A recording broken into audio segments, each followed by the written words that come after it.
ഈ വീഡിയോ കിട്ടിയതിന് ശേഷം അതിൽ ഉണ്ണിമുകുന്ദൻ വിപിൻ കുമാർ എന്ന് പറയുന്ന പാവപ്പെട്ടവനെ അടിച്ചെന്നുണ്ടെങ്കിൽ ഞാൻ മലയാള സിനിമയിൽ അഭിനയം നിർത്താം. സീരിയസ്ലി. കണക്ട് ചെയ്ത് ചോദിക്കട്ടെ, അപ്പോൾ അങ്ങനെയുള്ള കുറെ ആരോപണങ്ങൾ സോഷ്യൽ മീഡിയ ഇങ്ങനെയൊക്കെ ചർച്ച ചെയ്യുന്നു. അപ്പോൾ അതിലൊക്കെ ഉണ്ണിക്ക് വിഷമം ഉണ്ടായിരുന്നു? ഉണ്ണിക്ക് മാർക്ക് കഴിഞ്ഞു, പിന്നെ സിനിമകൾ വരാത്തതിന്റെ ഒരു ഫ്രസ്ട്രേഷൻ ആണെന്നൊക്കെ വിപിൻ. മാം, ഞാൻ മേപ്പടിയാൻ തൊട്ട് എനിക്ക് വിഷമമുണ്ട് ഇങ്ങനെ നെഗറ്റീവ് വരുമ്പോൾ. അപ്പോൾ അതിന്റെ വിഷമമാണ് തന്നോട് തീർത്തതെന്നാണ് വിപിൻ പറയുന്നത്. It is one of the most serious thing. ഞാൻ ഇന്ന് എത്രയും നേരം സംസാരിച്ച കാര്യങ്ങളൊന്നും കേട്ടിട്ടില്ല. നിങ്ങൾ വനിതയല്ലേ?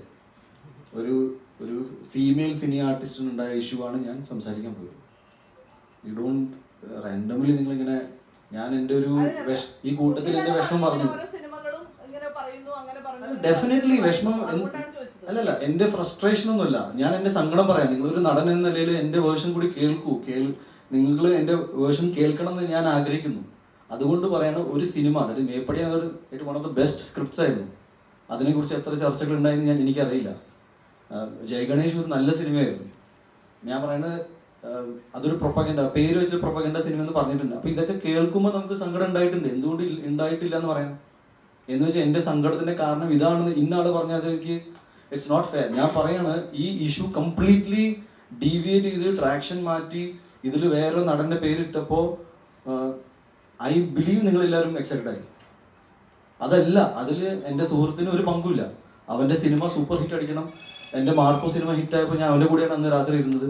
ARM ഹിറ്റായപ്പോൾ ഞാനാണ് ആദ്യം വിളിച്ചത്. ഞങ്ങൾ പലപ്പോഴും പല സ്ഥലത്തും പബ്ലിക്കലി ഇതിനെക്കുറിച്ച് സംസാരിച്ചിട്ടുണ്ട്. So I really don't think it is the right way. ഒട്ടും ഹെൽത്തി അല്ല. ഞങ്ങൾ അന്ന് തന്നെ സംസാരിച്ചിട്ടുണ്ടായിരുന്നു. കുറച്ച് സ്റ്റിക്കർ ഇട്ട് കളിച്ചു.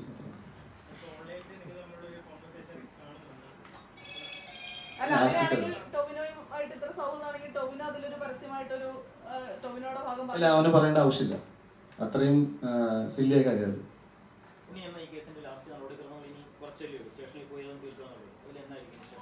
എനിക്കറിയില്ല ബോസ്, ഞാനിത് എൻ്റെ അഭിഭാഷകൻ പറയുന്ന പോലെയാണ് കാര്യങ്ങൾ ചെയ്യുക. എനിക്കിതിൻ്റെ പ്രാക്ടിക്കാലിറ്റി അറിയില്ല. ഞാൻ ഇപ്പോൾ പറഞ്ഞ കാര്യങ്ങളിൽ ഞാൻ ഒരിക്കൽ കൂടി ആവർത്തിക്കാം. നിങ്ങൾ അമ്മ ആൻഡ് റെഫ്റ്റിൽ പോയി ചോദിക്കുക. ഇങ്ങനത്തെ ഒരു ഇഷ്യൂ ഉണ്ട്. ആ ഇഷ്യൂവിൽ ബന്ധപ്പെട്ട ഒരു ഇഷ്യൂ എന്നിലേക്ക് വന്നപ്പോൾ ഞാനത് അന്വേഷിക്കാൻ പോയി. എനിക്ക് ഈ വ്യക്തിയുടെ വർക്കിംഗ് പാറ്റേൺ, ബിക്കോസ് ഒരുപാട് പ്രശ്നങ്ങൾ ഉണ്ടെന്ന് പറയുമ്പോഴും എൻ്റെ വർക്കിലൊന്നും ബാധിച്ചിട്ടുണ്ടായിരുന്നില്ല. ഞാൻ അയാളെ വേറെ ഒരു ഉദ്ദേശത്തോടെ കാണാനും പോയിട്ടില്ല. എൻ്റെ സുഹൃത്തിനോട് മാപ്പ് പറഞ്ഞപ്പോൾ ഞാൻ ആ മാപ്പ് എന്നോടും പറയണം. മാത്രമല്ല, ഞങ്ങൾ എല്ലാവരും വളരെ കോമൺ ഫ്രണ്ട്സാണ്. എന്ത് സാഹചര്യത്തിലാണ് നിങ്ങൾക്ക് എന്നോട് ഇങ്ങനെ ചെയ്യാൻ തോന്നിയെന്ന് പറഞ്ഞപ്പോൾ പുള്ളി കരഞ്ഞുകൊണ്ടാണ് മാപ്പ് പറഞ്ഞത്. ഈ വീഡിയോ ഒക്കെ കിട്ടണമെന്ന് ഏറ്റവും കൂടുതൽ ആഗ്രഹിക്കുന്ന ആൾ ഞാനാണ്. ബിക്കോസ് അതിൽ കിട്ടല്ലോ. ഞാൻ വെയിറ്റ് ചെയ്യുന്നത് ആക്ച്വൽ വീഡിയോ പുറത്ത് വരാനാണ്. പുള്ളി ഡെഫിനറ്റ്ലി ഇപ്പം എൻ്റെ കൂടെ നിൽക്കുമ്പോൾ ചിലപ്പോൾ പേടിച്ച് കാണുമല്ലോ. ശരി, ഞാൻ ഹീറ്റഡ് ആർഗ്യുമെന്റ് തന്നെ ആയിരുന്നു. അത് സങ്കടത്തോടെ സംസാരിച്ചതാണ്. എന്തിന് ചെയ്തു എന്നാണ് ഞാൻ ചോദിച്ചുകൊണ്ടിരുന്നത്. അതിൽ ഓഡിയോ കിട്ടുന്ന വീഡിയോ ഉണ്ടെങ്കിൽ അതും കണ്ടുപിടിക്കണം. നിങ്ങൾക്ക് അതിൽ ഞാൻ പറയുന്നു, നിങ്ങളുടെ കപ്പാസിറ്റിയിൽ നിന്നിട്ട് നിങ്ങൾക്ക് CCTV ഫുട്ടേജ് വിത്ത് ഓഡിയോ കിട്ടുവാണെങ്കിൽ അത്രയും സന്തോഷം.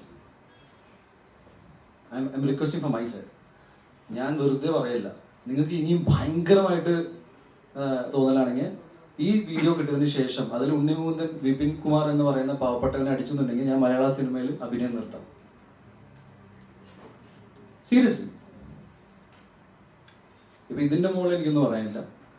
നിങ്ങൾ ദയവ് ചെയ്ത് എപ്പോഴെങ്കിലും എന്നെക്കുറിച്ച് എന്തെങ്കിലും വാർത്തകൾ വരികയാണെങ്കിൽ ഒരു കൺസിഡറേഷൻ തരണം. എന്നെ ക്രിമിനലായിട്ട് നിങ്ങൾ ഡീൽ ചെയ്യരുത്.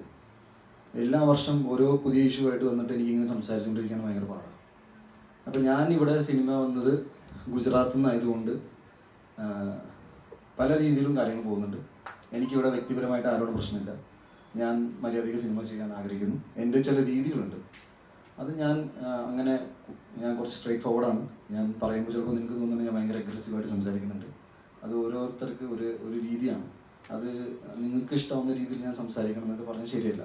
എൻ്റെ കൂടെ ഒരുപാട് ആൾക്കാർ വർക്ക് ചെയ്തിട്ടുണ്ട്. ചിലർക്ക് സാധാരണഗതിയിൽ ചിലർക്ക് നല്ല അനുഭവങ്ങൾ ഉണ്ടായി കാണും, ചിലർക്ക് മോശപ്പെട്ട അനുഭവങ്ങൾ ഉണ്ടായി കാണും. അത് സിനിമയിൽ അങ്ങനെയാണെന്നാണ് ഞാൻ വിശ്വസിക്കുന്നത്. ഞാനായിട്ട് സ്പെഷ്യലായിട്ട് ഇവിടെ ഒന്നും ചെയ്യുന്നില്ല. I am just saying that ഇത് കുറച്ച് ഡേർട്ടി സ്പേസിൽ പോയത് എന്താണെന്ന് വെച്ചാൽ എല്ലാവരും കൂട്ടുകാരായതുകൊണ്ട് ഇതിൽ എൻ്റെ വളരെ വേണ്ടപ്പെട്ട ഒരു സുഹൃത്തിന് ഇത് ഒഴിവാക്കാമായിരുന്നു. അയാൾ അത് ചെയ്തില്ല. ഒരു ഘട്ടത്തിൽ പുള്ളിക്കും ചില സങ്കടങ്ങളുണ്ടാവും. എന്നാൽ പിന്നെ ഇരിക്കട്ടെ ഒരു പണി എന്ന് പുള്ളി വിചാരിച്ചു. അത് ഞങ്ങൾ തമ്മിൽ സംസാരിച്ചു. ആ പുള്ളിക്ക് എന്നോട് ഇപ്പോൾ വിരോധമാണ്. ഞാനത് സമ്മതിച്ചു. ഓക്കെ. അപ്പോൾ പിന്നെ ഇനി എനിക്ക് എൻ്റെ ന്യായം പിടിച്ചു നിൽക്കണം. അസോസിയേഷനിൽ പോയിട്ട് ഞാൻ 2-ാം തീയതി എന്നെ വിളിച്ചത്. ഞാൻ പോയി സംസാരിക്കും. പോസിബിളി അവിടുന്ന് എന്താണ് ഒരു പറഞ്ഞത്, അപ്പോൾ ഇനി ഈ ഇഷ്യൂ മുന്നോട്ട് കൊണ്ടുപോകേണ്ടതെന്ന് പറഞ്ഞാൽ അതങ്ങനെ, അല്ലെങ്കിൽ കോടതി പറയുന്നുണ്ട്. എന്നെ സംബന്ധിച്ച് കോടതിയിലുള്ള കാര്യങ്ങൾ ഫോളോ ചെയ്യാൻ മാത്രമേ പറ്റൂ. ഈ ഇൻവെസ്റ്റിഗേഷൻ ഇതുവരെ ട്രുത്ത്ഫുള്ളി ഫോളോ ചെയ്ത എല്ലാ മാധ്യമങ്ങൾക്കും നന്ദി.